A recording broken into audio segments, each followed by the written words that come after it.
This is the next announcement by Echo Base Radio Blastland. Listen now to Chapter 12 of Blastland. This chapter is called Searching for a Location. This chapter is made available both in text format and as audio podcast in the official Telegram group of Blastland. Starting from this chapters, the story is newly available in text format, both in English and Russian languages. Watch out for Blastland collection NFTs at Getcom's Tongue Keeper. The search for a suitable location for cultivating the soil took some time.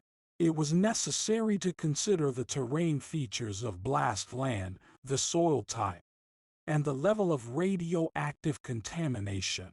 The distance from the bunker Vault 33 was also an important factor. Once the exact geolocation was determined, the residents of Vault 33 split into groups and began dividing the selected area into sectors. This was done in order to assign each sector to a specific crop and to sow several seed options, and then select those that would be most adapted to the new conditions. The people worked tirelessly. Lilu and I also did not idle away and continuously guarded the territory entrusted to us. Any external rustle or smell attracted our attention. Our mentors were also always on alert. They had already encountered the enemy face-to-face multiple times and knew how dangerous it could be. They patrolled the area in a special armored vehicle, blast car, equipped with special communication equipment and gear. In addition to our mentors, there were also former Navy SEALs from Vault 33 present. They had a wealth of experience even before the nuclear explosion, which was now vitally necessary and invaluable. In the evenings, before sunset, we always returned to Bunker Vault 33, as nighttime was the time for predators, and it was important to take shelter in the bunker before darkness fell.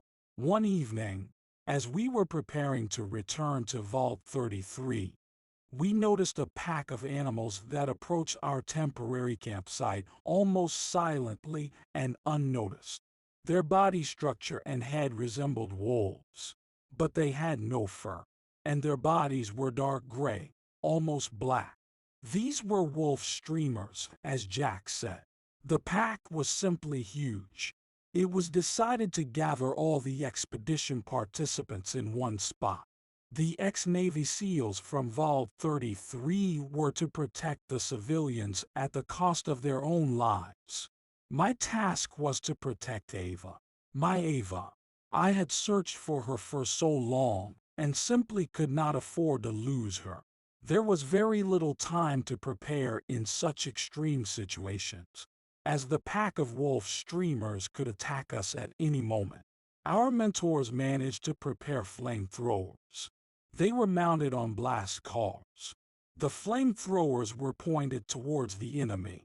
We all held our breath and prepared for the confrontation.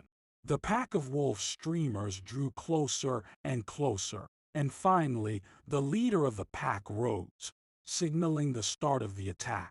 Our mentors and the soldiers from Vault 33 allowed the pack to come within a safe but necessary distance and then activated the flamethrowers. Howls and screams filled the air, and the smell of burnt meat lingered. The wolf streamers at the front of the pack burned alive. Those slightly further away suffered severe burns. Only a few wolf streamers managed to escape. It all happened very quickly. The attack ended as abruptly as it had begun. The residents of Vault 33 didn't even have time to understand what had happened, but fear deeply embedded itself in their consciousness. This was their first encounter with real danger on the surface of Blastland.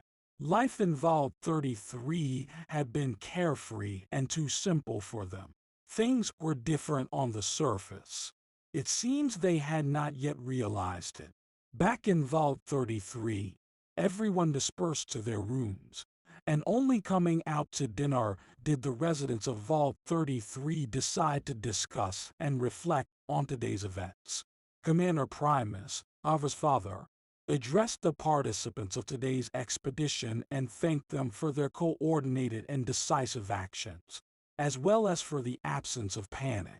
After all, panic could have cost many their lives. Check out https://getgums.io/blastland for Blastland NFTs. This chapter was made available by Echo-Base Radio Blastland. Watch out for next chapters in Blastland official Telegram channel.